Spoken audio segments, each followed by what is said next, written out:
Well, hello, folks. How's it going tonight? Can you guys hear me all right? Is my sound coming through okay?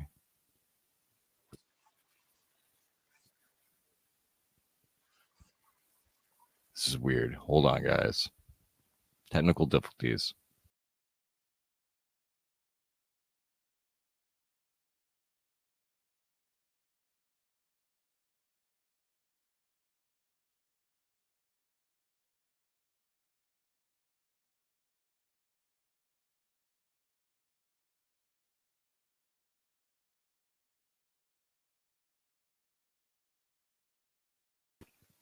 All right. So hopefully you guys can hear me all right.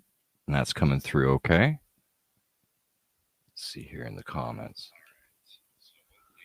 I think the sound and audio is working here. So let's go ahead and bring on Gene. Hopefully he can hear me this time. Gene, are you able to hear me yet? I can finally hear you. Finally. All right. That was one heck of a struggle. The crazy part is I used StreamYard earlier this week with another podcaster, and apparently it decided to set my speakers to like a monitor that doesn't have speakers. Anyway. Okay, so I'm hopping in and out. I'm like, the sound bar is showing it's picking me up. What's going on? And you're hearing me, and I can play audio in other tabs. Yeah, so it just left me really confused. That's tech support at its best. Yeah. Thanks, All StreamYard. right. Anyway. All right. So, anyways, tonight we're welcome to Chia Radio Live because we're gonna do deep dive on everything Chia since Gene was kind enough to show up on my show. So yeah, not to roast Gene here. I was going to do this before I brought him on and introduce him, rather than scrambling the soundtrack. But, most of my audience, we all know Richard Hart builds the best price go up crypto. I'll emphasize that. So not financial advice, just my humble opinion. However, we do have an open mind on my channel here. So we look at other protocols that are well built and designed to improve crypto. So on that note, yeah, we're going to do a deep dive on all things Chia.net. And joining us here is Gene Hoffman, CEO from Chia. Thank you, Gene. Thank you, and good evening and good afternoon to others. It's a big world out there.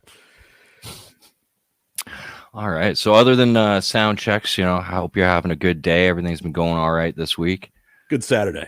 All right. All right. That's always good to hear. So pretty much we're going to make this a long one, folks. We're going to do a little bit of a deep dive, and I'm going to take a chance to get to know Gene. So who is Gene Hoffman really? Like, what kind of kid were you? Let's go really deep. What was your family like? I was an entrepreneur nerd. So I started a mowing business and,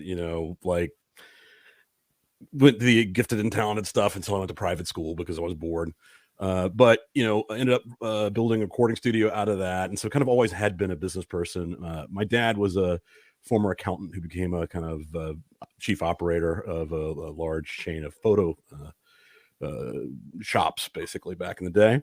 And then my mom was kind of an above average academic, but ended up staying home. So I had a really kind of interesting yin and yang. And my parents much older than most people would expect. My parents were kind of Depression era kids, so would be approaching 100 right now if they were still alive. So late. My middle sister and older sister are 14 years older and 16 years older than I am. Oh wow. Yep. So part of the reason why I have a recording studio microphone is because I used to be thinking that I was going to go down the route of radio and be a sportscaster, and in fact was recruited by Carolina basketball to manage there. And so it was kind of fun. Coach Smith put me in his biography as the only basketball manager ever to go pro. Okay. Right on. That's a pretty cool backstory. So you actually have a bit of a radio announcer voice you practice? You got one you could bust out that sounds like mine? Welcome. Good afternoon. I'm Gene Gibson. Welcome to AM 1030. Well, awesome, Gene. Thank you for having us here. No, that's awesome. Awesome. Yeah, very nice. It's been a while since I wrote that. I frankly just kind of use this generally anyway. Works pretty well. It does sound like it. You've got a pretty good voice. Carries pretty well. All right. So, yeah, you landed pretty on the mark with entrepreneurial. Just you got into tech instead of just audio and sound recording, eh? So, I got a Commodore 64 when I was a kid and then got an Amiga. And so I was always kind of teaching myself to code on the side. And ultimately, when I went to Carolina, I was thinking, again, I was going to go out and be a sportscaster afterwards. But it was sort of one of the birthplaces of the internet. A lot of people kind of don't know the whole Duke Carolina story of that's where message boards all came from, and where like some of the first emails were sent, and like Linux was hosted at Sunsite UNC EDU. So it was the transition was really seeing that this internet was going to be really transformational, and that there were things we could fix. And so that's actually what kind of got me going, and started my first company with some co-founders there. Okay, so you came right in at the thick of it. So you are about the right age to remember the history of pretty much the internet of things, and we can kind of talk about where you were at the different points. So, yeah, I mean, a lot of people don't realize like a lot of the mismatch between computers to even start. There wasn't any kind of network other than the sneaker net. You had to run files back and forth with your floppy drive from computer to computer. So literally, that was what built Usenet. So basically what was happening is Duke and Carolina students were going back and forth in their Volkswagens, taking tapes back and forth. And if anybody knows about Duke and Carolina is where you party and drink. So what was happening is certain people were driving when they probably shouldn't have been. And that literally is what the like inception of Usenet was. So, what is Google Groups now. Okay. All right. Well, all right. Good frontier days. Everyone was loaded traveling files around. Awesome. Allegedly. The terabytes per second of a loaded Volkswagen Beetle. Excellent. I got to see the math on that sometime, what the fuel mileage per terabyte is. Probably pretty good.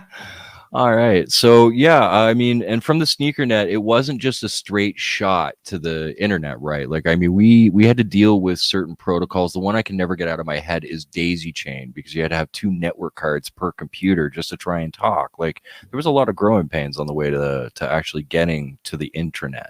Well, like Token Ring too, same sort of problem. You could have a situation where if not every single computer was correctly hooked up, the entire network was down.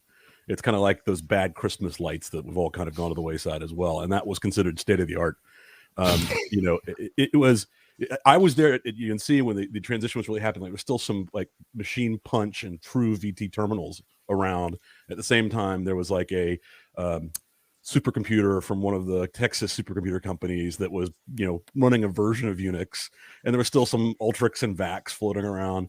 And in fact, when I saw the internet being huge, it was actually Gopher. I was running Gopher on a Sun workstation, and it was 93. I'd just gone to college, and in the South, tornadoes are a thing, right? And big strong storms in the fall are really common. And in the past, before the internet, getting access to the weather radar was really hard. But all of a sudden with Gopher, I could go check the weather radar anytime I wanted to in full color, better than what I was seeing on television. This is a very different world than what people see today, right? As long as you had 5 minutes to wait for the. Well, it was a T1, so at least it wasn't horrible, but but so yeah, no, I mean that was the revelation to me that things were about to change, because all of a sudden, you had enough compute and enough connectivity that you could start to see how things that were really mediated in the past were going to be directly consumable. And, it was the kind of moment where TCP/IP and Gopher being the predecessor to HTTP, right? This is the kind of like choose your own adventure version of the web, if anybody ever wants to go back and look at it. But it was very clear once you saw HTTP that was going to be the transport protocol. And then that really took it from, like the big uses of internet before HTTP were email and Usenet. It was basically like group email and email effectively. And so, it's been really wild to see like the internet launches, and it had so many assumptions about trust and so many assumptions about there were no bad actors, that like watching that all having washed out over the last 20 years has been hilarious. And then watching it kind of revert and start to talk about let's encrypt all the things, and then let's build this thing called a blockchain and use it to start building trusted information. It's a really interesting cycle. It really is. Like, a lot of people, they don't actually appreciate the amount of work that went into it. I mean, all these different intranets that have popped up, still trying to get them to crosstalk to each other. I mean, TCP/IP, like I worked a lot with that protocol, and I remember like that was the standardization that really let it all kind of kick off, along with the HTTP as well. So yeah, I mean, until about 93, 94, the way you got on the internet was often like go to a BBS that had an interconnection with a VAX and use the VAX to actually connect the internet. And so maybe there's a Unix system there somewhere, but it was a while till you got there. Oh yeah, huge. And I mean, and still from there, like just to jump up to having AOL as a dial-up connection before, like I wanted to just jump right to, I mean, from there, thanks to TCP/IP, we also got different kind of protocols working in the background of the network. I mean, what really interested me and some of my friends that we spent time running was SETI and Human Genome Project. So, I mean, in a sense, like this was donating some space, some proof of work to a network to actually get a job done, and validating the data between it, making sure it's not faked. I mean, it wasn't the same as crypto, but it was kind of some of the baselines for how validators work, wasn't it? Yeah, well, in fact, Bram and I have some suspicions about who Satoshi were, and they were friends of ours, and one of our friends was totally into SETI at home. He thought it was this really cool idea, and in fact, when you read the Satoshi white paper, you should see SETI at home when one CPU would vote. That was exactly what the thought process was, right? So, and I remember at PGP in 96, 97, we were all running SETI at home on the background just because all of us thought it was cool. And it was a question of like that and the Human Genome Project, and you'd like which machine's on at night. If you're not compiling, run it. It was, and so it was probably Satoshi running it too, right? But it was definitely part of all of the inspirations that all kind of came together by the team that was Satoshi to get Bitcoin to work. And that's where like we had another evolution where basically, I mean, PHP protocols allowed more of a read-write, updatable access interface with the internet. We got Web 2.0, as they call it. And that was right around, like just after that, we did get the birth of the Bitcoin, the protocols. So, I mean, the UTX model, when it first came out, a lot of people hear those letters and like, I don't know what it means. But I mean, when you hear, well, how does a guy lose his crypto, have to go digging in a dump? It was so sad to find out that was Lightning Cash. But yeah, I don't know if you heard that one, that he found the hard drive in the dump. Did he find it? Yeah, and it wasn't Bitcoin. It was Lightning Cash. I knew the story up to there. Ow. Yeah, he found it a couple weeks ago, and it was a fork. So I mean, the thing with the UTX model, each file, or each coin is its own file generated and transferred on the network, and the network's like just the census of computers transferring these files, and that's really what made it pretty unique, right? Like each file still has its own blockchain about where it's been, as opposed to the network keeping one centralized huge chain. Look, this is one of the things that we think is critically important. We like to call it the coin model because I think it makes more sense to folks. The coin model is a little more simplified than the UTXO model, but they're very close to compatible. Certainly the way you think about them is the same. With Ethereum and Ethereum clones, that centralized monolithic smart contract is a real problem. Everybody is trying to update the same code all the time versus, if you have a popular asset in a UTXO or coin model, the only things you update in the block are the specific coins involved in the transaction. So it's, you and I are trading a Chia friend for 100 Chia. 2 coins are involved in that transaction. Are only yours and mine, right? And the network is just going, yeah, those work, they validate, we're done. Not, hey, I'm trying to update the Chia friend's contract on Ethereum. I want in first. No, I want in first. It's a mess. Nice. And you made a point earlier, BitTorrent was kind of the other big thing, right? No one really thought you could do that. In fact, I mean, I like to admit, when I heard what Bram was doing, because he had a ton of friends in common. I used to run the cypherpunks meetings, and we knew like 9 people in common, but I didn't meet him until like 2010. It was really kind of funny that way. But I didn't think he could make it work. I admit, and he his genius is in pulling some of those things that are just seemingly impossible totally off in a practical way that works, right?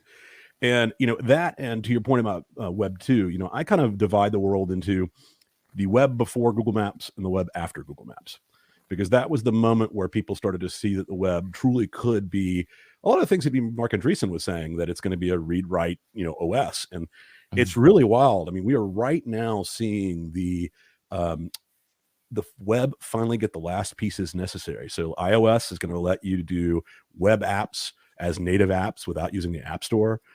You've got WASM, WebAssembly, which is now like almost runs as fast as compiling it in C. Those are huge changes to where the web browser is finally going to be the full operating system. But, ever since Google Maps, we've been going down this road. It's just this road is finally getting to a place where there's almost nothing you can't do as a web app. Yeah, that's been quite a strange evolution too, because like just the same way we had the struggle of these internets of trying to get computers to communicate, or even different, just getting different platforms. Like, I mean, Linux wasn't so bad, but Windows and Apple trying to get them to communicate or transfer a file at first to get compatible versions of software that would open these. And now, yeah, it's all web license run through the browser. Like, when I first saw a DOS version of Netscape, I never imagined,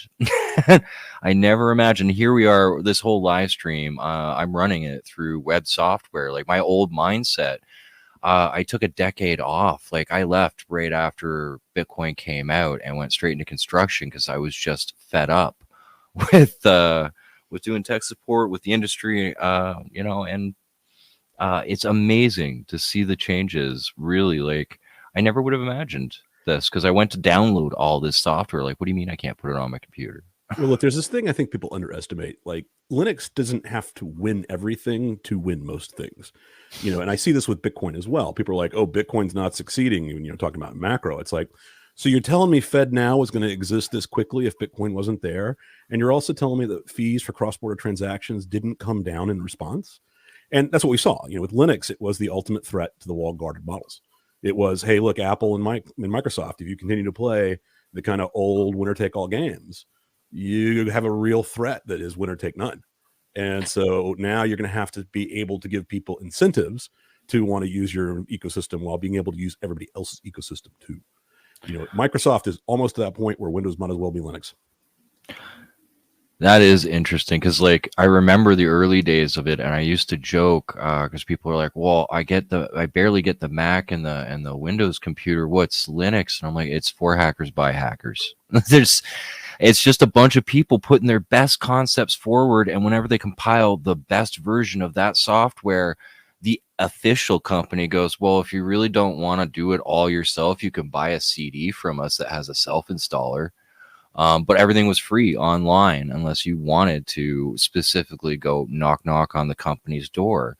And I thought that was such a revolutionary concept of a business design that not too many companies have chosen to replicate in their business model sets. So as we get into the Chia deep dive, before we really get into this here, I do want to also talk, like, how exactly, because you, at the time, Bram is doing BitTorrent and coming out with all this cypherpunk ideals, you made and sold 3 successful software companies. Do I have that number right? Yep, that's right. The first one was, I invented internet ad blocking with a couple other guys from Chapel Hill and got pretty darn famous on the internet for that. And what we were doing was kind of building a brand that we then hoped to build into a internet software tools company. And one of the first things we wanted to do was license PGP because Phil had just stopped being investigated and use our same technology to make PGP be native to Netscape Mail as an add-in that we charge $20 for.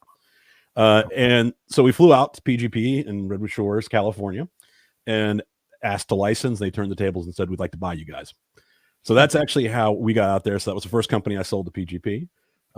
At PGP, ended up running engineering for a little while. Also came up with Bob Cohen, who later co-founds eMusic with me, the idea of publishing the source code in a book because there's no way it was going to be able to be export controlled if it was a book being sent overseas. So I have the weird thing of being the second person ever investigated for nuclear arms export control around PGP. Now, the funniest part about that story, which is a side note, is that the one big secret at PGP was that it was actually Hal Finney who exported PGP the first time, and Phil wanted to take the fall. And that was something sworn to secrecy for all of us until Hal died. And Phil put it in Hal's obituary in the New York Times. So, haha, gotcha. That's the way to be memorable as you remember. Hal has more fingers in everything crypto than most people understand. Wow. And he's this really amazing human being. Like, sorry for the diversion, but he's just worth it. He is this like kind, unassuming, help the youngest developer ever, writes amazing code, and gets extremely angry the moment you talk about any invasion of his civil liberties. He sounds like an awesome guy, and I mean, I've been catching up enough to learn some of the backstories, and I probably would have loved to have had him on my show as well. So, I mean, I guess that explains a little bit of the question that I really wanted to dive into here was, I mean, you and Bram weren't working on the same thing. So how did you guys even meet? And I guess it does sound like your ideals would have already been a little bit in alignment, but maybe you can talk about how those ideals drove to, this Bitcoin is really great, but we gotta replace it and build something better. Like, how did you guys come together and get to that point? Well, so, at first I was hosting cypherpunks meetings in the 96, 97 era. And Lynn Sassman was Bram's roommate and was one of the other kind of core PGP contributors. And so Lynn and I knew each other pretty well. And I can't remember, it was like 3 or 4 other folks, obviously Hal knew Bram as well.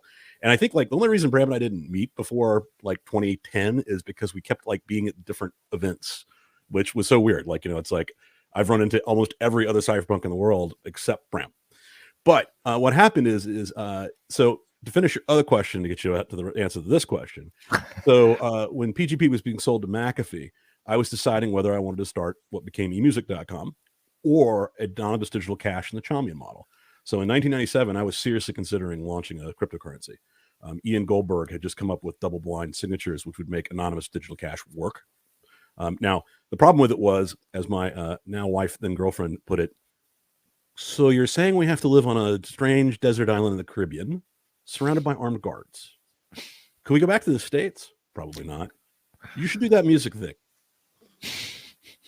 So, co-founded eMusic with Bob Cohen, licensed all of the world's music that wasn't at the major labels, sold it in MP3, bought RollingStone.com, helped launch the iPod, sold it all to Vivendi Universal, became a Universal Music executive for a little while, helped start the iTunes Music Store as you know it while I was doing that.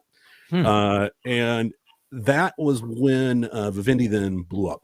There's a period where Messier goes to like a French jail over some scandal at the water company. It was very strange. And so I was let go. I took some time off and I started what became Vindicia. Nobody's heard of Vindicia, but it's got your credit card. It basically runs the back-end subscription infrastructure for everything but Netflix and Spotify. And we were invested in this by the same venture portfolio company, DCM. And so Bram and I finally like ran across each other at some of the Christmas, I think the Christmas party for DCM. And we were immediately, we knew each other by reputation already. And so thick as thieves is the best way to put it. And, I probably saw Bram once or twice a year from that point forward. But then I sold Vindicia to Amdocs, which is a big Israeli billing company.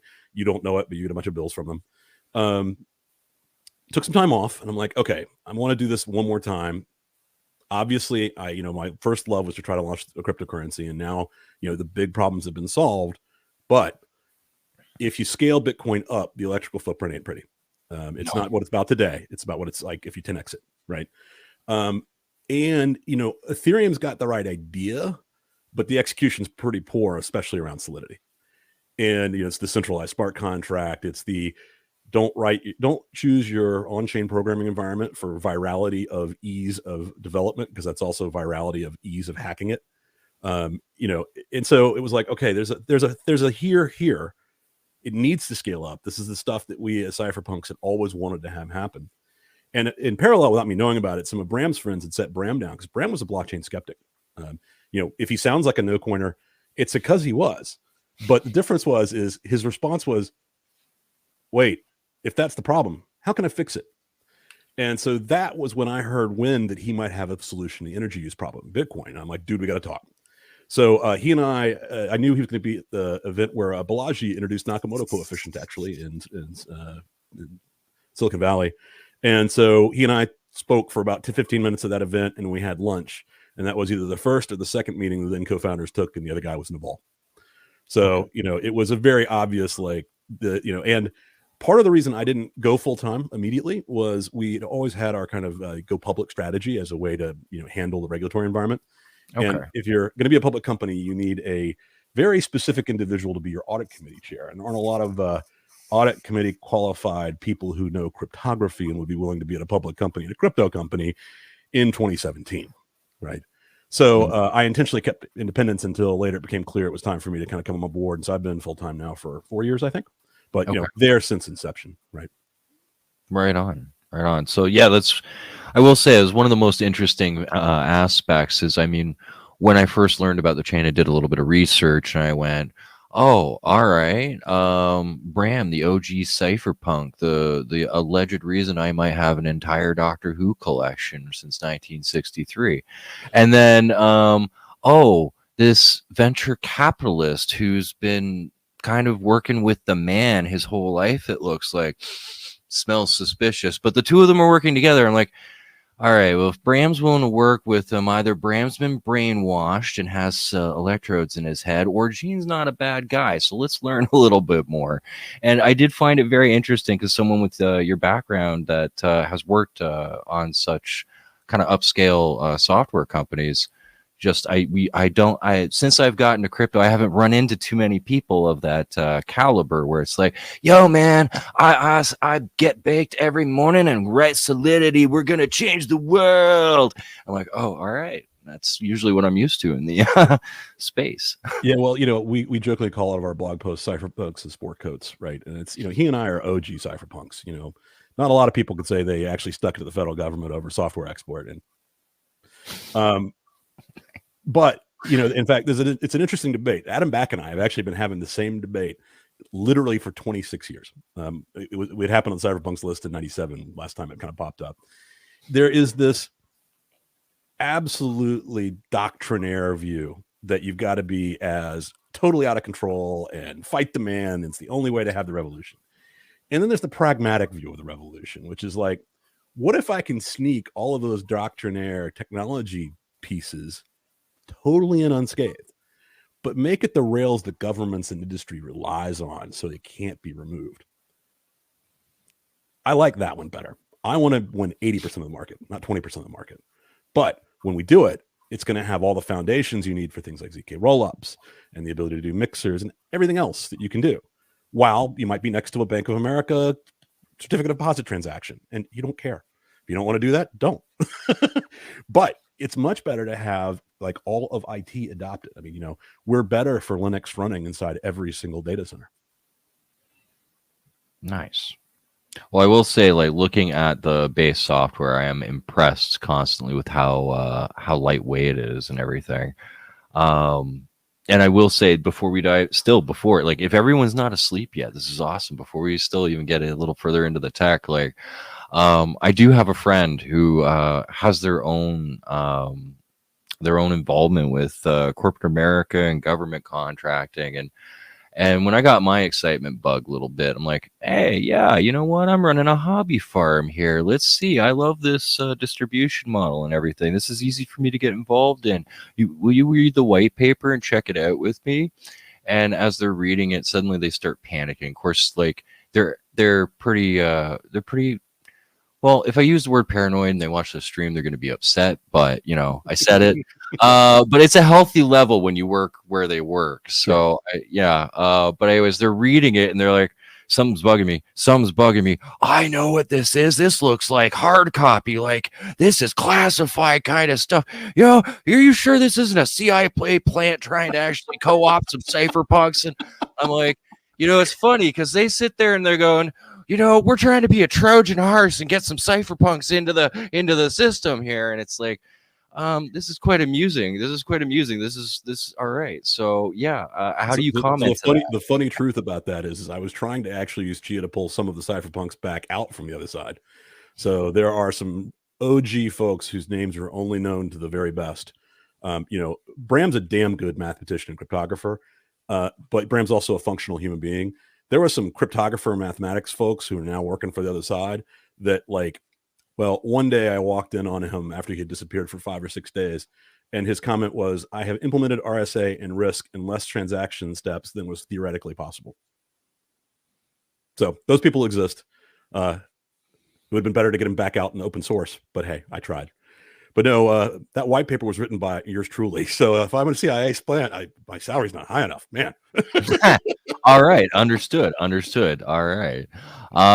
So yeah, at this point, I think we're ready. So if we bored everyone to tears, now let's get into the actual Chia tech. So I mean, there's a lot of places to start, but right at the ground up, I mean, Solidity. I do make fun of Bitcoin for being spaghetti code. Like, it still has elements of the poker app buried in it, I'm pretty sure. And Ethereum, Ethereum kind of runs the same game that, Microsoft does in, it's all mostly safe as long as we're patching it before everyone figures out the current exploit set. And I mean, they have their advantages where I love what Ethereum has done, where it's brought a versatility, which does bring attack vectors, but a versatility in trying to redesign finance and get out from banks and the man and Bitcoin for just continuing to function for 13 years and being pretty much the digital gold, like the old man in the room to prove the tech works, the vinyl. And no matter how much I might like love my new MP3s, I can't say I totally hate vinyl, even if I make fun of it once in a while. So with those, you're still thinking that's not good enough. We're going to do better, but let's get rid of Solidity, Lisps, and even Lisps isn't good enough. So you had to make ChiaLisp. You had to fork off the assembly code, Well, or so no, Lisp is intentionally designed to have these domain particular extensions, and so the okay, extensions here are like SHA-256, do a okay, BLS signature, right? It's just certain specific functions that give you, some of the tools you'll need to actually be a smart contracting environment, right? But let me back up. Let me talk about how we got to Lisp, because it's yeah, not because like a bunch of us were Lisp fans. That was not it at okay, all. all You know, right, what we thought from an architecture perspective, Bitcoin's almost perfect. And with the small changes that Bram made in the UTXO model to go to coin model, and by mm-hmm. simplifying it, he actually made it more powerful. And we were sitting there on a whiteboard, literally going through all of the, what are the core elements of a smart contracting language that would be in the Bitcoin style. Because we thought we were going to do Chia script, right? We thought we were going to take like a Bitcoin script to try to make it full and complete and Turing complete and all these things. And, Mm-hmm. we were thinking about introspection and vaults and all the stuff that is still stupidly a problem on Bitcoin. Like, Bitcoin needs these things badly and can do them, but it has to finally get past its kind of PTSD around upgrading. Okay. But when we looked at that whiteboard, Richard Kiss, who'd been a long time Bitcoin developer, Python Bitcoin tools, looked at it and he goes, we're describing Lisp, right? And Bram kind of looks at him and goes, crap. But it is. I mean, when you think about the coin model and blockchains, they're lists, they're trees. And once you start realizing they're lists or trees, like Lisp is a list language. It's exactly what it's designed to do. And it really honors all of the security defaults. And in fact, until very, very recently, we have not violated any kind of Bitcoin security maxim. The one we're getting close on is that we're going to have it so that you can specify that a coin can't be spent after a time. Because right now you can say it can't be spent before. And that way, if somebody screws up, you just wait, right? Well, we are going to give developers the chance to accidentally lock their funds up. Now, there's a bunch of reasons why you want to do that. And it turned out you could do it a bad way. So we figured we'd implement the good way. But that's like the first time we've ever gotten close to any of the kind of sacred cows of the Bitcoin security model. And because we came from the Bitcoin security model, it means that the level of security we're starting with is just so much higher. Every individual asset on the Chia blockchain or on the Bitcoin blockchain, the person with that private key owns it. Instead of, well, I guess the Tornado Cash contract has been abandoned with root access from the Tornado Cash developers correctly. I guess the North Koreans haven't figured out a backdoor into it yet. And by flipping the model, by putting the smart coin inside every coin, like when you have an NFT, you have the NFT in a coin, you have your copy of it, and it is yours. It can't be, changed by the original contract owner, right?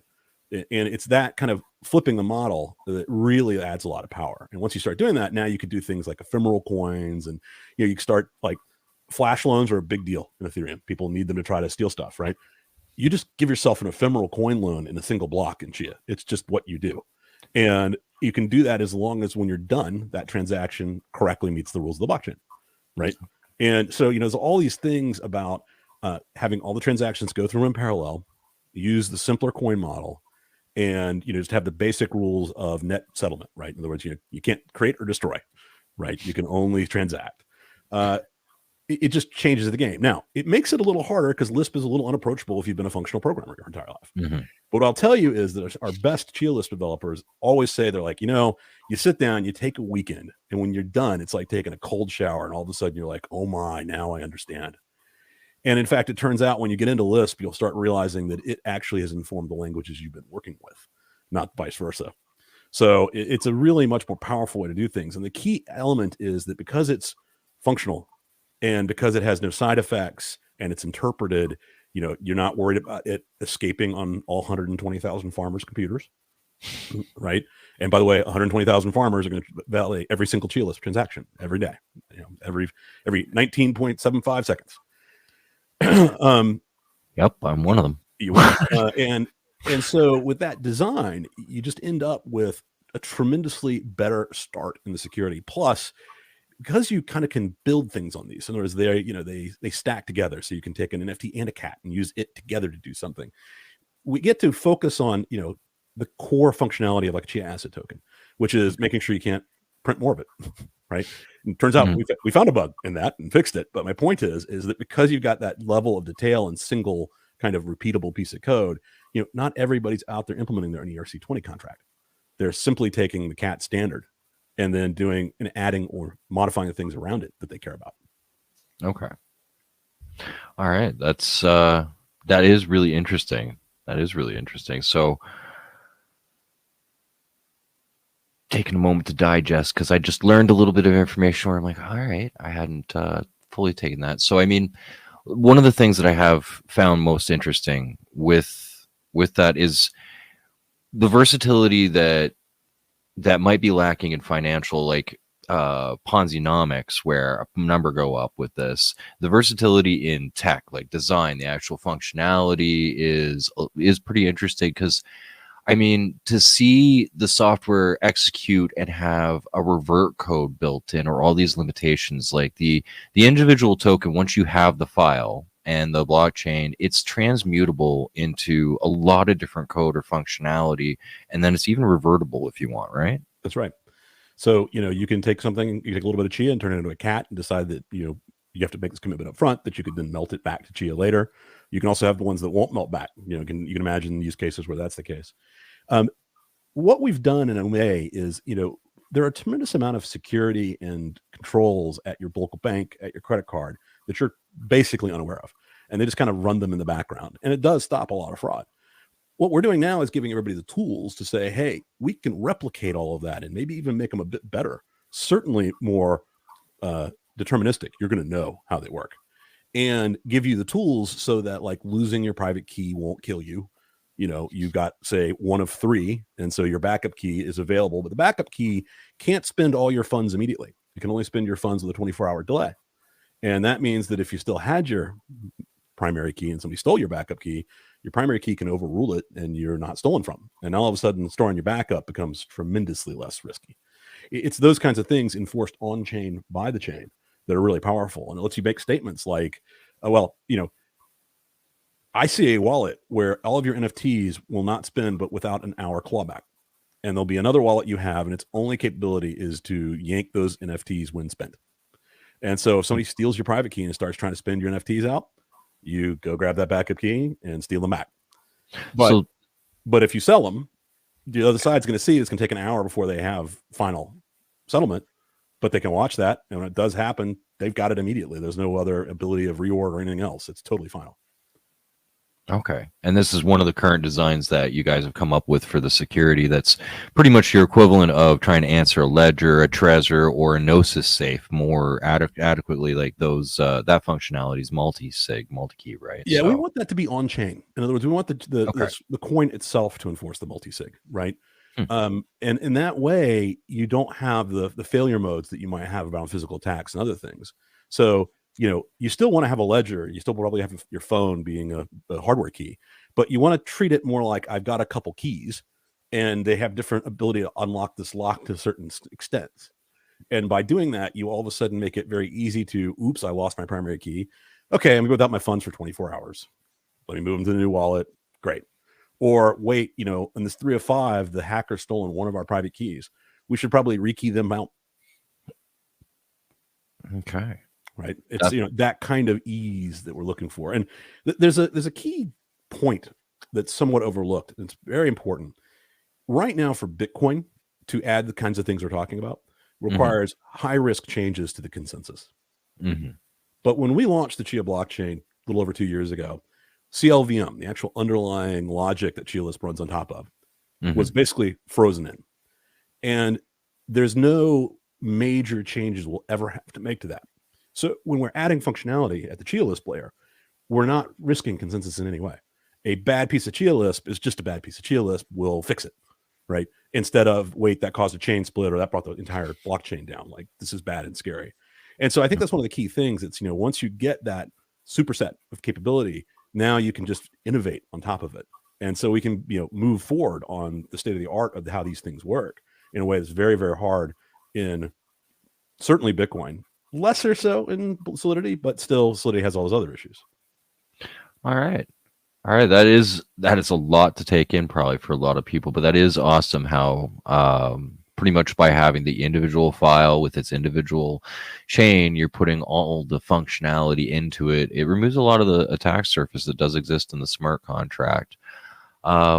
And then the way you've decided to actually have the chain communicate, the census, where it's not just one layer of census, even like there's a double layer to it, right? Because we've got space and time. Yeah. So I mean, as I'm participating, I'm on the space side of this layer, which I try to explain to people, and it still makes their head pop. But let's get it from the mouth of the CEO here. Yeah, so I think first it's best to explain what proof of space and time kind of works like, and then we'll kind of talk about the two different pieces, right?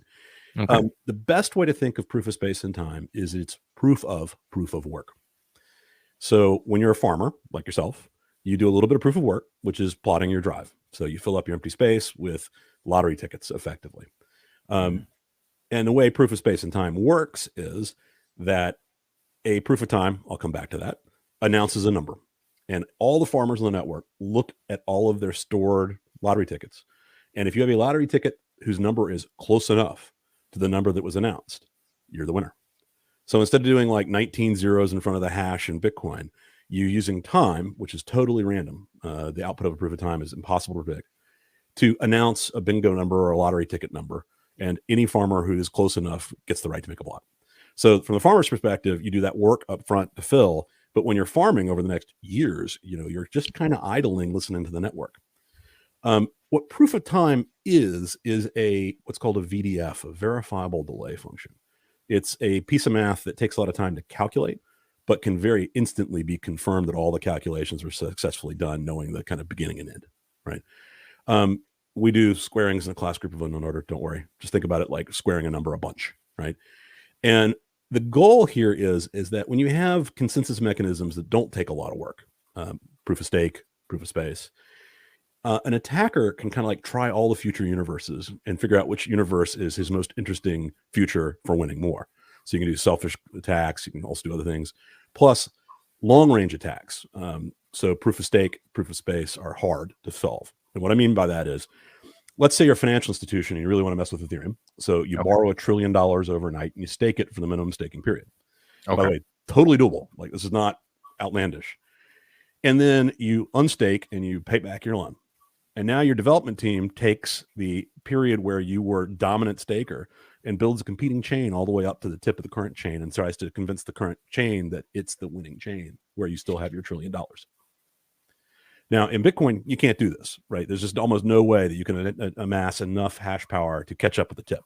Now, if you think about it, last year's hash power could catch up with 2 years ago in a month. Wow. Because it's growing parabolic, right? Well, proof of time serves as this guard for proof of space and time. Okay. So as a farmer, you have a limited amount of time to respond, because it turns out that the Chia blockchain is actually a time chain and not a hash chain. Okay. We'll get to that later. So you have about 30 seconds where the two blocks that are going to be done, that everybody kind of sees, aren't fully done yet. They're still getting time proved on them. The next outcome of that is a new challenge to a farmer for like block 4 or 5 forward. So if you had a much faster proof of time, you'd still have to prove time on other people's stuff too to get included with your stuff. And if you're attacking, you have to bribe all the other farmers around you to change the history if you wanted to try to change a short-term attack. And so it turns out with about 8 blocks, so about 2.5 minutes, the chance that you can bribe all the farmers, if it's a 50-50 chance on each one, is down to 0.7%. So, and I think it's not a 50-50 chance. I mean, if we have 82 different farmers signing blocks weekly, it's 120,000 total farmers. In those 2.5 minutes, you're gonna have a very hard time tracking down 6 people around the globe. Yeah, I'd say so. Like that is one of the things that blows my mind, and it's all thanks to BitTorrent and using the HTTP protocol that you're able to have 120,000 validators that runs so lightweight that I still can't get my head around it. Yeah, and look, the thing about the proof of time, the Time Lords, right now there are 3 Intel Gen 11 gaming PCs effectively. We've got our hands on the very first one we've got, an ASIC, which moves it up by 3x. And those may end up being those same 3 machines with a little Raspberry Pi connected to them, or one of those machines with a Raspberry Pi connected to them. It all depends on the heat on the ASIC. But the whole point here is that once there's one fair, fast Time Lord, it's all about proof of space. The Time Lord is only for the function of calling the next bingo card. But by having it, that some time is going to pass between each block, and that there's a window beyond which you can't wait to decide whether you want to include your block or not. And that stops all sorts of grinding attacks and other games that you could play. Nice. All right, that sounds like a nice, eloquent solution. It's right out of Bram's head. So those are some pretty interesting innovations, and so all in all, the chain though, you guys have designed it so it's all open source, and I don't quite understand the update structure or protocols used for the network, because you guys have had a pretty large number of subchains fork out of Chia because of disagreements about updates, correct? Yeah, just like Bitcoin had a bunch of Bitcoin forks, I think we have 2,000 direct forks. It's crazy. I think a lot of people saw an opportunity to get rich quick and figured that they would not have a pre-farm, even though they usually snuck their own pre-farm in too, which was hilarious. But anyway, we don't worry about it much. The pace we have of development and the level of kind of core developers we have makes running an incompatible fork really painful, actually. It's painful enough for our wallets to keep up with all the new stuff that's coming out for wallet support, right? And there we're actively helping. So again, don't see it as anything but flattery. What I'm more excited about is things like BHD, who are switching to the Chia protocol instead of the old busted burst protocol. I expect that there are other cryptos that can absolutely be co-farmed with Chia, or just use the same consensus. And we're excited to support that kind of stuff. We're actually doing something new and innovative and unique and different. We're here to help. Nice. So yeah, this and having such a lightweight network, I've seen, I'm not sure how much the traffic is. I'm still just a hobbyist when it comes to the Chia chain. I don't sit and watch it like I do doing wallet chain analytics on the EVM chains, but pretty much the gas fees are really not too bad, again, because of the lightweight nature of the network. And I'm assuming it still gets a relative amount of use, but it's kind of scalable in essence. So the gas fees should never really expand on that network out of control, or hopefully it gives a good layer of longevity to it. Yeah, I wouldn't say out of control, but we expect the fees to go up. That's kind of the point. It's part of the security budget, right? Mm-hmm. But it's a complicated answer to what you're asking. We're already about 2 or 3x more performant than Ethereum, and that's in multiple ways. Both our transactions are lighter weight than their transactions, so it's much easier to do more of our transactions per second than it is to do theirs, right? Mm-hmm. So we call it 40 TPS. We currently have it locked at 20 TPS temporarily, where we're speeding up the node and wanted to make sure that all Raspberry Pis could easily keep up. And a lot of that's been done. We just need to start relaxing that limitation. Right now, we run about 6-7% block fill. Looking back a day, we're a nights and weekends chain. We have a lot of professional developers, I think, who are going to their day jobs and then coming home and developing or minting on Chia. And during holidays, during the last week of Christmas, that Christmas week, I think we were running 40% block fill. So, okay. It's there. I will tell you that right now, average week fees are about 4 or 5 cents to the farmer per block, to give you a sense of where it kind of sits. But, ultimately in the long haul, we think it's going to be $10 a transaction. But by the time we get there, you're going to have our version of Lightning, a ZK rollup, a specific scaling solution around accepting offers. So, you're not going to be going to main chain to do most things. You're going to use the main chain to anchor Lightning, to anchor what you're doing in the ZK rollup. Okay. And so if I understand correctly, so part of the reason the gas fees are low, like this 40%, you're only filling up a part of the block. And this is why I've even seen the gas free function where, hey, I'll take the chance that like many others, this block's not going to fill up. So just take it and use it. Will you put my transaction in, please? That's pretty much the equivalent of it, right? Yeah, we don't have minimum fees until the mempool fills. And then you have a minimum fee to get access to the full mempool. Fills once in a while. Often it's somebody's doing some spam or whatever, but it's easy to then take the minimum fee, which is very low, and then you're immediately in and in the next block. We actually, Bram proposed putting a minimum fee period in, and it was one of those classic moments that I always use to prove that we do not control this blockchain. The community was like, nah. So the chip was just withdrawn. Okay, so that's where I was a little curious with the forking, because one friend I have in the Hex community, who's I respect his security, like he does security software engineering, so respect his opinion, and he had some concerns about the way Chia was updated, but essentially it's still, when an update comes along, much like you had the same way Linux got updated in the past, like an update comes along and it's still the census of all the farmers about whether or not the update is accepted or not. So that's exactly right. So obviously Bram has a significant amount of influence because it's Bram, but Bram would have that influence in Bitcoin if he was full-time in Bitcoin. There's three types of updates we make. There's the non-controversial day-to-day, hey, add this to the RPC, oh, can we get this extra feature in the wallet, all that stuff. And sometimes that is proposed by the community. We've had people come in and go, hey, I need this feature for my NFT project, and we're like, cool, fix that, make sure that test passes, and we'll get in the next release. And obviously we do our development that way, so the community who are sophisticated can see exactly what we're doing and what's going in. There's a second class of what I call more material changes, and these are hard forks, soft forks, setting standards, so like an FT1, CAT, where we do a chip process just like Bitcoin, where it's anybody can come up with them. Obviously, we propose a lot. We've had some of these that have not gone through because people are like, nah. We have a hard fork proposed. We tried very hard not to hard fork. This is the one hard fork we hope to ever do. We hope to never do another one. But it is to make it harder for GPUs to emulate space and turn it into proof of work. That's in the community right now. Most of the feedback's been very positive. A little bit of whining, but welcome to building consensus, right? Then there's one category where we do things a little differently, and that is Sev1 likely to use user funds security vulnerabilities.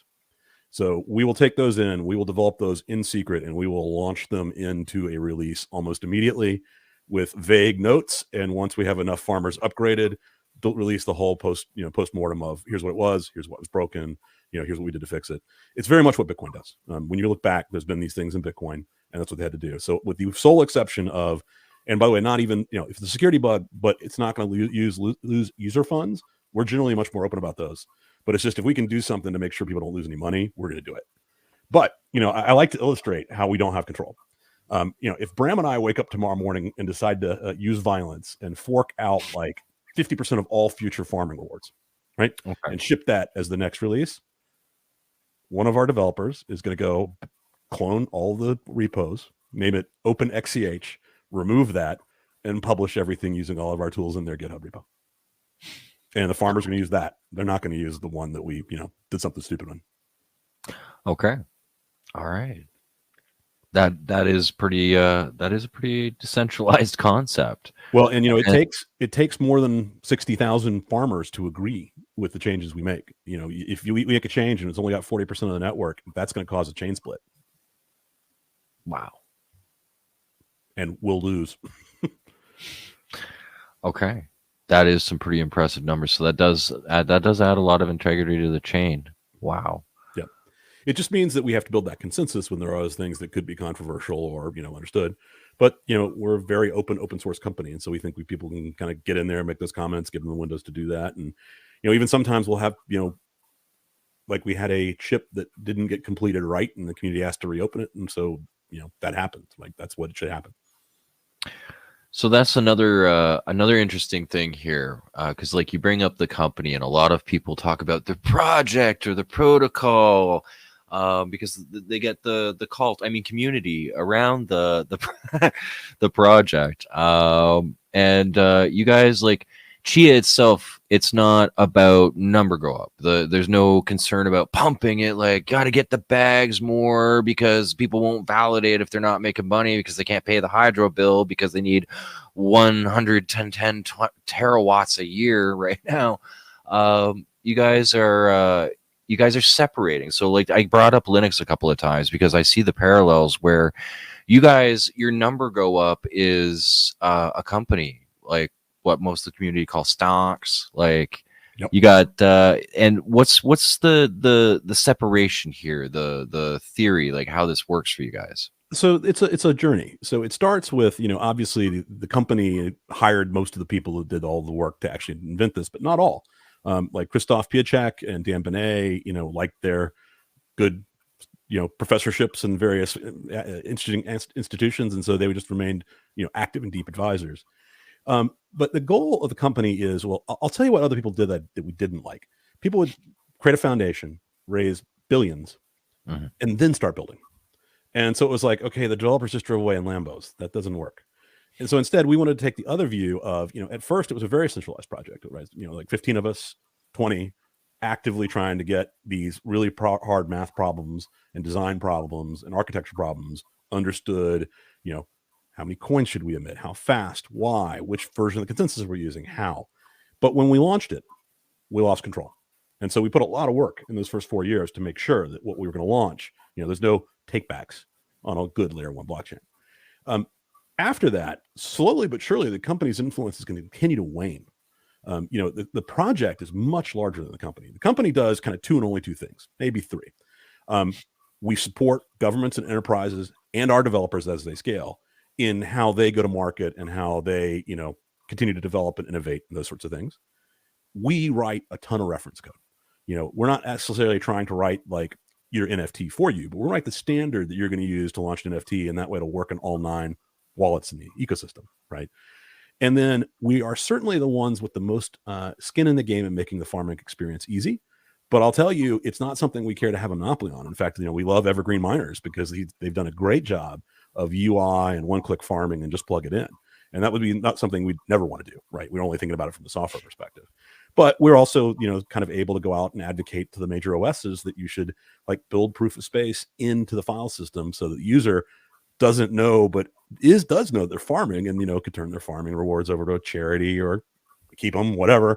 But basically, like, imagine if your farm automatically deleted underneath for you, you didn't have to think about it, right? So, over the long haul, as the Chia blockchain gets truly adopted at scale, we actually expect to start like spinning parts of the company out. So the Red Hat enterprise software business likely will have to stand on its own long-term, independent of, whatever's left of the pre-farm as we've been dividending at shareholders, those kinds of things, right? And then ultimately, at some point, the thing that is Chia Networks Inc. shuts down.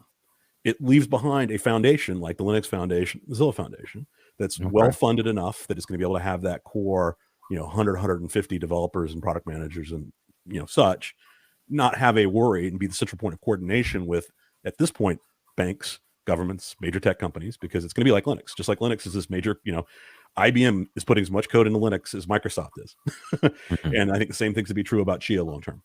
And so ultimately, we hope to have taken this pre-farm, used it to build all these, finance all of this, get all this development done, reward the shareholders along the way. And we want to be public as quickly as possible so that shareholders can be a part of that, not just, the existing shareholder base, right? And I think that's the way to do it, because you need to be there to get it to ubiquity. But when you get it to ubiquity, it's going to become the land between governments. And, Bram and I do not want to be in the middle of, 2 G7 nations fighting. This is no fun. But your company will essentially sell them tech support if they need it. Right. I was having a conversation about a CBDC with a national government. And they were telling me, what do you think the U.S. CBDC is going to be? I'm like, I think it's going to be a coin model UTXO roll up with full anonymity, except when you come in and out. And they're like, well, that can't be. But can't you do the other broken CBDC? I'm like, well, yeah, sure. You can pay us for it. We'll do a great job. It'll work perfectly, but it'll be completely tracked. And they're like, oh, okay. I'm like, yeah, we're a software company. Like, we built these rails. If you want the good answer, I'll give it to you. If you want the less good answer, but that meets your criteria, here's where you send the check. All right. Makes sense. Makes sense.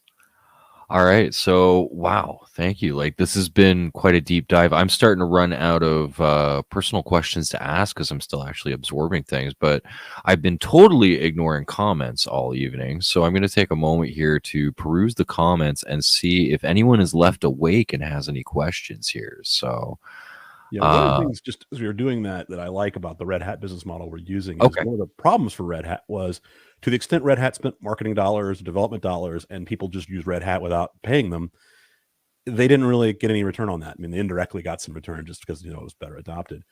One of the things we like about the structure by using the pre-farm is that we do, as shareholders, get some return on that piece indirectly, because ultimately we think a coin's value is driven by its security budget. And so that's the point about fees. Like, if the one thing you absolutely need XCH for is to get access to those blocks, and we think those blocks are going to be extremely valuable. Okay. Let's see. Oh, Jim Rat says Daddy Gene. We have some DJs. Okay. Yeah, good to see you, Jim Rat. Glad you made it out if you're still here and still awake. Not a whole lot of questions going on here. Food says charts are the devils, or the devil. Okay, Foods, to you. Honk! Just for you. I'll add a honk. All right, we got a double honk. All right. The Martians will be here soon. Who's this? Chia. Chia. I still prefer Flux and Hex. I don't even know what Flux is. I think Flux is one of those forks. Okay. I'm not sure, honestly. Okay. All right. So that's actually all I see for questions here so far. I got to say, you've been a really good sport since I've met you and got a chance to talk to you because yeah, really, I poke a little bit of fun at everybody. I try not to take anything a little too seriously. It's probably because I lost all my marbles after the .com boom, and I had to do tech support for 6 years for Hewlett Packard and for Verizon. So after doing that for so long, you get like a couple ticks when it comes around things. So also there was enough instances of can you tell me what the lights on your computer are doing? You mean the cup holder? Cup holder. Yeah. Format reinstall. Thank you, drive through. Yeah. So I definitely have an interesting way of looking at things, and I'm glad that you took the time to go through and answer these questions and kind of break things down a little bit. This has been quite an amazing deep dive. Now I'm out of questions. Is there anything? Well, I guess the future of Chia, future roadmap, like, is there anything here you'd like to share or information we've kind of skipped over that you think is even more awesome about Chia that people should know? Well, I think offer files are going to be definitional. Turns out Bitcoin can do this with partially signed Bitcoin transaction, but they have some limitations, and they really kind of need Bitcoin-Lisp to do this right. But for those who've not seen offer files, the idea is that it's true peer-to-peer DeFi. In the Ethereum model, it's peer to smart contract to peer. And so you're always trusting that monolithic smart contract to do the right thing and implement the logic. In Chia, you can create half of a transaction that proposes a valid transaction, right? It's basically saying, hey, let me buy, 1 Chia for 38 stablecoin. And you sign that transaction by spending in the 38 stablecoins you have and creating from scratch 1 Chia. When you sign it, it won't go through because, one of the key blockchain rules is you can't create an asset from thin air. But if you put it on Twitter or you put it on a bulletin board like Dexy.space that knows what's doing with them, or you email it to somebody, the other person can take the other side of that and look at it and go, I'll sell you a Chia for 38 stable coins. So they sign a partial transaction that is spending in 1 Chia of theirs, spending your coins out to their addresses, sign that. Also not a valid transaction yet, but because of our new BLS signature scheme, you can add the 2 signatures together to get a third new valid signature on a complete transaction and then put that through. And that's already pretty powerful. You're talking about like governments trading with each other or trading with people across borders without escrow. This is a new concept, but that's the most simple explanation of it. Data layer, which is our federated database technology where you can like coordinate, manage, and audit databases on chain, though the data itself is not on chain. That allows an actual example. Japan can propose to Peru that if Japan makes this change in their voluntary carbon registry and Peru makes that change in theirs, that they'll then also sweeten the pot with $1 million. And they email it to Peru, and Peru can look at it and go, yeah, this meets the deal. Or no, it was $1.5 million. I think I should create a counteroffer, send it back, and Japan can go, oh, yeah, okay, fine, I take it. And all that goes through atomically. So the databases have to have updated both of them, and the money has to spend all at once. And you can take that even further with things like my offer says that I'm willing to buy Chia at market price, where market is defined by the average of these 3 Oracle coins that will have to announce in this block. And if they don't announce in this block or they don't get within my range, I'm not transacting. Okay. Interesting. So you can start to do like high frequency order books in a trustless manner with a lot of sophistication about what those things look like. And this is also where not valid after comes in. So you can say, I'm willing to trade at market for the next 2 blocks.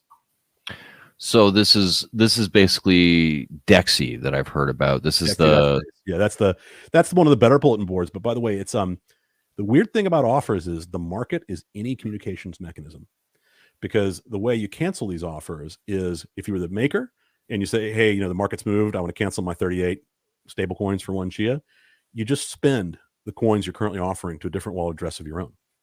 And so when anybody tries to take that offer now, the first thing you do is see if it's still valid, and it's not. And so you can cancel across the globe in people's inboxes on DEXI. There are some decentralized DEXIs, Offerpoolio, that uses like IPFS. So, there's a lot of different ways that these get communicated because they're just files. Okay. So this is allowing the basic order book fill functionality. This is kind of like what Matcha XYZ and 1inch are doing for EVM chains. That's pretty interesting. And another thing that really, like with this transmutability of a Chia token or Chia file, basically, you can take it and you could centrally replicate by transmuting the one file. You could make it act like a centralized smart contract on the EVM chain, right? That's right. Yeah. In fact, we kind of use NFTs to do that. You'd have an NFT be the owner, if you will, of the top end of the logic. So think about that like being the centralized smart contract, and then the sub coins are the data elements in state. Okay, so you could replicate permissions and other sets, and even build in, and in this case, build in inflation in the centralized contract, because you're not replicating more files as Right. you're just replicating more elements of the file. Yeah. What you do? Yeah. Pardon. What you would do is you would have a very small treasury of XCH in the smart contract that would be able to use that to mint new numbers of the Chia asset token when you run out. Right. So, and it could be it could be that it sits there and waits for you to refill it too. So, it might like stop paying because nobody's upped it. But, upping it means like a half a Chia, not the payments that underlying means, right? The payments that underlying means each cat might be worth $1,000, right? Okay. Interesting. All right. So there is a lot of future potential for Chia right now, and it's just not a lot of devs, not a lot of people willing to work the weeds and get through Lisp in order to actually work on this kind of environment. Or So I'd say it's actually not Lisp that's the thing. It's that everybody's gotten used to the account model. And so, there weren't a lot of reasons for developers to really know the UTXO model. It was really the people who knew the UTXO model were the ones who were thinking about expanding it to be able to do these new features. So you had to be a kind of different level developer to be thinking about, how do I write secure the bag from Jeremy Rubin, right? Here, you got to understand the coin model. But once you understand the coin model, you're probably not going to write a lot of Lisp. You're going to be basically pulling a lot of these individual pieces from us that we're making references of. And, you may very well be taking like the cross-chain Bitcoin swap smart coin and a cat and an NFT and munging them together to make it start to be able to generate something to be claimed cross-chain, right? So you're not going to go write this from scratch, but you are going to be, you want to be conversant enough to see what's going on, but you're not going to have to know exactly how to do it from the beginning. And that's kind of that core point of what we're doing, is making that stuff good and referenceable. And it may be that you're using a Go or a TypeScript library to do it. You don't necessarily even have to actually get into the Lisp. Okay. Well, say you had a lot of free time and you were a little bit OCD and you did want to get in and write the Lisp. And in that instance, like, would the versatility be available in order to, if you were so inclined or used to the accounting set model, to be able to replicate it really within Chia? I would say that the answer is yes, but the better path is figuring out how in the coin model to represent what you're trying to do in the first place. Because there's a couple things that are fundamental to Ethereum that have been done because they're workarounds for limitations in the account model. And so Okay. often there's just so much easier in ChiaLisp that it's like staring in the face, right? So like, that flash loan thing, people are like, how do you make a flash loan? It's like, you just do. You create your own cat right then and there in the transaction. Give yourself as much of it as you need. Do whatever it is you want to do with it. And as long as when the transaction's complete, like a flash loan, that everything settles out, we're golden. Okay. Wow. You guys definitely have some interesting paths ahead of you and some interesting tech. Like, I'm glad that that I'm getting involved, and I'm really glad that you've come on the channel. Let me roast you a little bit about being a CIA plant. I've got the CIA shirt on, right? Yeah, well, no, if you I don't have a very large channel, but one of my earlier episodes with a character named Walrus, everybody laughs because he came on my channel. The two of us, the way we were dressed, somebody's like, "Dude, I feel like I'm watching an 80s movie about a CIA meetup." Like the way the two of us were just hanging out. So no, I'm glad when anyone will play around with my sense of humor because yeah, though I will say, if anybody ever digs deeply into my background, I have a long history of messing with both the federal government, state governments, and local governments. So I'd be a really, really, really deep CIA plant with my effect this week. All right. All right. It's good to know. And you do swear and confirm that on a body of Bram wafer, correct? Absolutely. Cypherpunk through and through. Yeah, some of the interesting things. So before I let you off the hook completely here, body of Bram wafer. So I can't even remember our Art Bram who art on the blockchain or something. There is a whole Church of Chia cult springing up around you guys. Mm-hmm. How is your thoughts, perception on this? All I remind them is that Bram and I are church elders, not the Pope, not the bishop, not the reverend. And we otherwise just break out the popcorn and watch them burn NFTs. They're quite an amusing character, quite an amusing bunch. But it was ordinals before ordinals. Nice. Cool. Nice. All right. Well, let's double check here. So, I mean, you guys have obviously Chia.net. You've got Facebook, Chia Project, and Instagram, Chia_project, and Twitter, Chia_project. You've got your Twitter at Hoffman. Is there any socials or anything that a lot of people talk on I missed there? We do actually use Keybase as a public forum. So that's also Hoffman G on Keybase. But otherwise, you'll find me pretty darn easily. It's Hoffman G on Reddit, Hoffman G on Twitter. So. All right. All right. Thank you so much for coming on tonight and doing a deep dive of all the tech with me here. And again, before I rush you off or anything, was there anything else you wanted to touch on for the chain or project? You feel like we got a good deep dive on this? I think we got a good deep dive. It's on one plant, it's much more complicated, but another way, it's much more simple. It's literally, what if we can make proof of work better? And what if we can create a better smart contracting environment than what exists today? No, I love what you guys are doing with the network standard, and I do love the community. I still I have a lot of faith in the pumpamentals, the number go up, the possibility that I can stop being poor and have a retirement that's available with the accounting set model. So I'm stuck there. But one of the things that I definitely really got attracted to the project, like at some point I'm gonna have to get Bram on here because the first thing that really caught my interest was, dude, he said 3 different times he was going to have to invent new math, and so far he solved 2 of them. And I'm like, ooh, okay, that gets my interest because I love high-end math problems. That's what got me really hook, line, and sinker. Because from my perspective, when Bitcoin came out, I understood the encryption, the chain roughly, but I looked at it and went, well, that's going to take up a lot of data storage eventually. That's not going to be practical. And I didn't understand liquidity. So I was kind of silly enough that I'm like, you're printing money? That's illegal. You're going to go to jail. I'm not touching that with a 10-foot pole.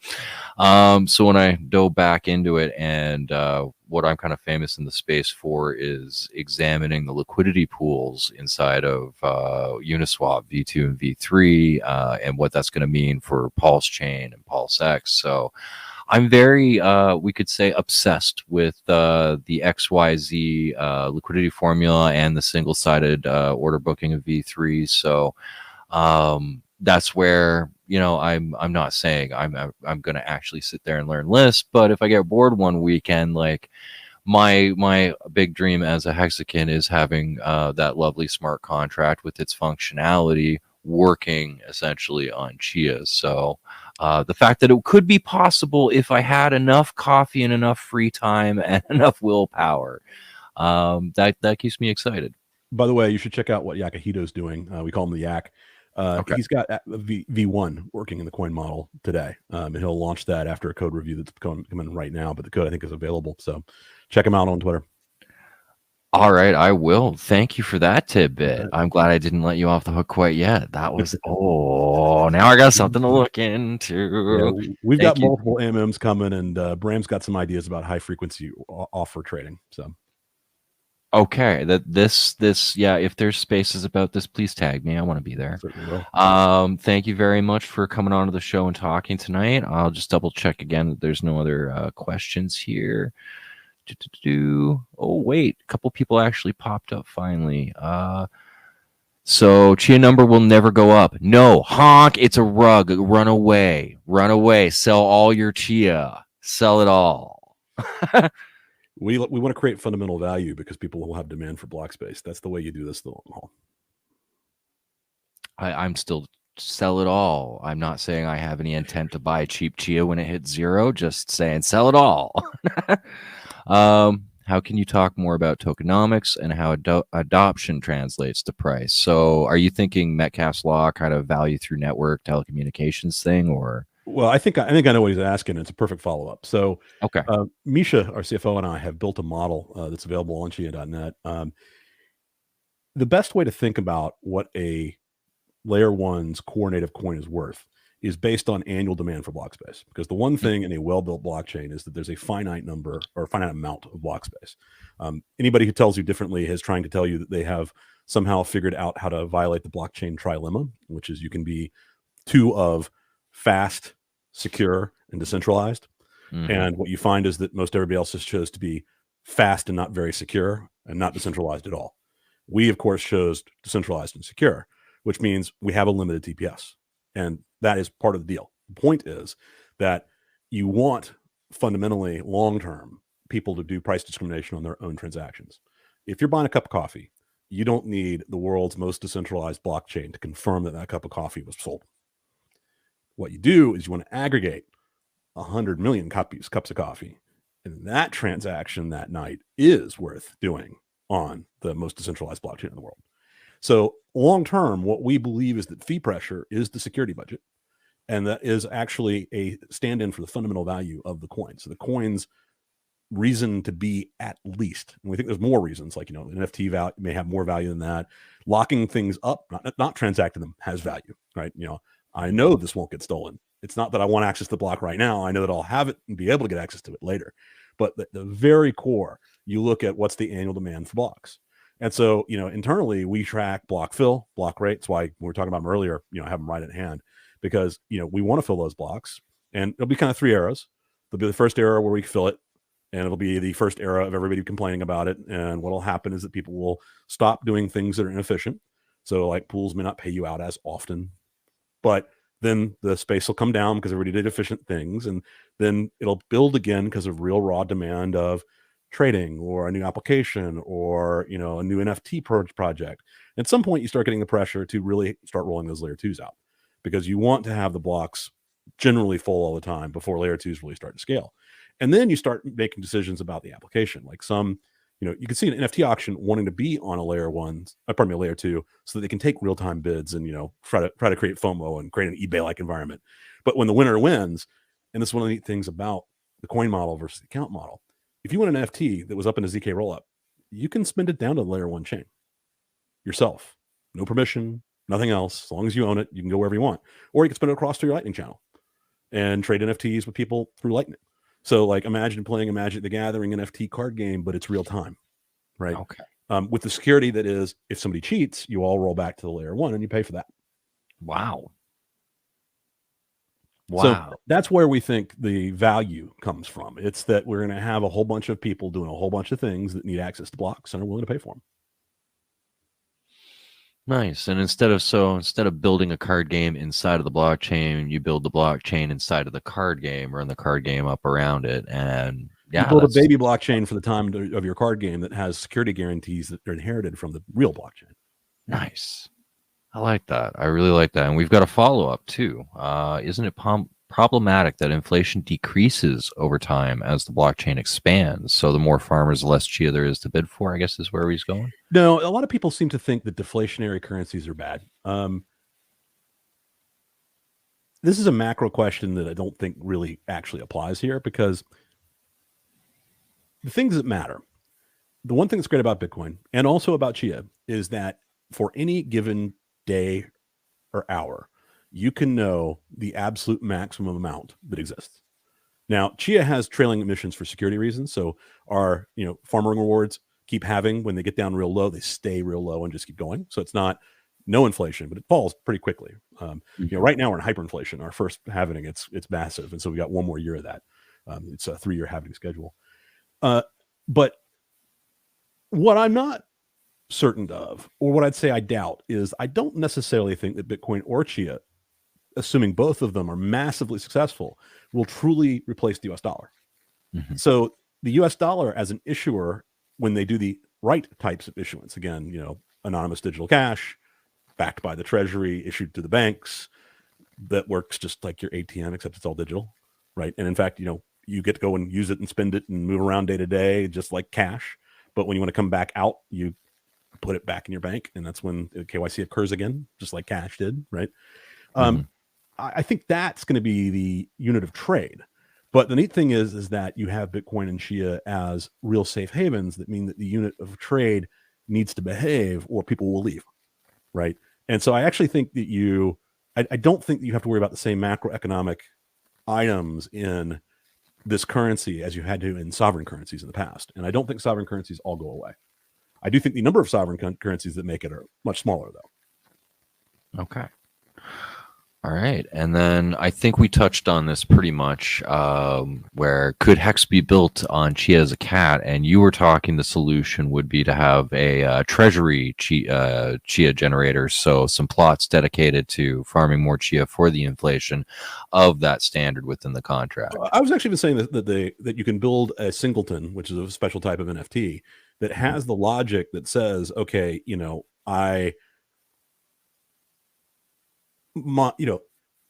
will make available for any wallet that has this cat a new distribution of this cat. Now, is it fully automated? The first way it pops to mind, I would want to use Secure the Bag, so it's not fully automated, but this is doable.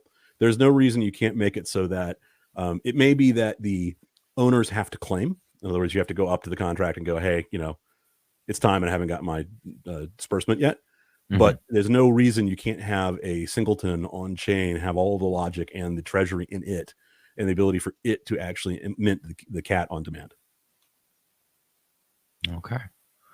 All right. Thank you very much. And all right. Yeah, I think that's about it for questions. We'll end that up with Isadora Yamoto. Honk! All right. I love this community. It is kind of funny.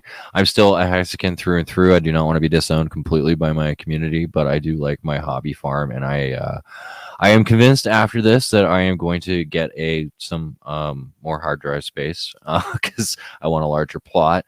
I'm still happy about my price go up bags of Hex, so I'm not my broke ass isn't ready to go buy any Chia yet, but I see the future potential. I'm gonna try and validate and win it the good old fashioned way for free.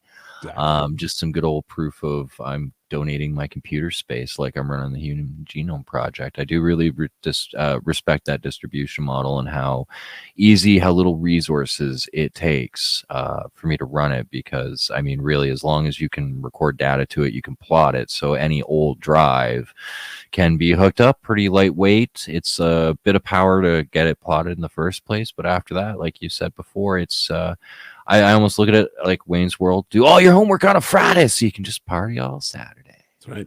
Proof of work. So in fact, I don't recommend it necessarily, but there are people who have used Raspberry Pis to plot. Takes a while, but it does work. The Raspberry does the plotting. The 40 watt. It's going to take some days, but that's fine. Yeah, I've done it on my gaming computer and struggled. Like hours gone, and I'm like, no way.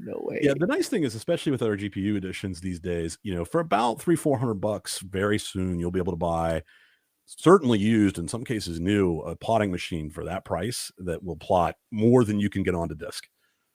Wow. Sooner or later you start getting into, can I, copy it over to the disk fast enough? Wow. Technology continuously running away. Like I love it. I still am fascinated by it just as much as I was when I was a kid. So again, really appreciate you coming on tonight, Gene, and hopefully I haven't scared you too much when you got some more major updates and get you on again. Absolutely, man. Just reach out. All right. It's been a pleasure. You have yourself a great night, sir. Have a great evening. See you, everybody. Take care. Bye. Okay, and I will say good night to my audience. Thanks, guys, for tuning in.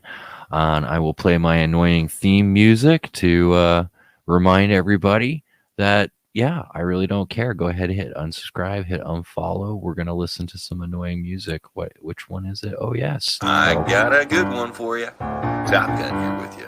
You got to learn to earn. Big Scott on the blockchain. Got to learn to earn. Got to learn to earn. Learn.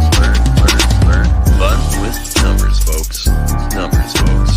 Fun with numbers, folks. Let's do some math. Swing trade gets you wrecked. Don't do it. Swing trade gets you wrecked. Don't do it. Gotta learn to earn. Learn to earn. Gotta learn to earn. Let's check the crystal ball. Crystal ball. Let's check the crystal ball. Crystal ball. I am not a financial advisor, but here's how I'm going to burn my money. Burn my money. Burn my money. I am not a financial advisor.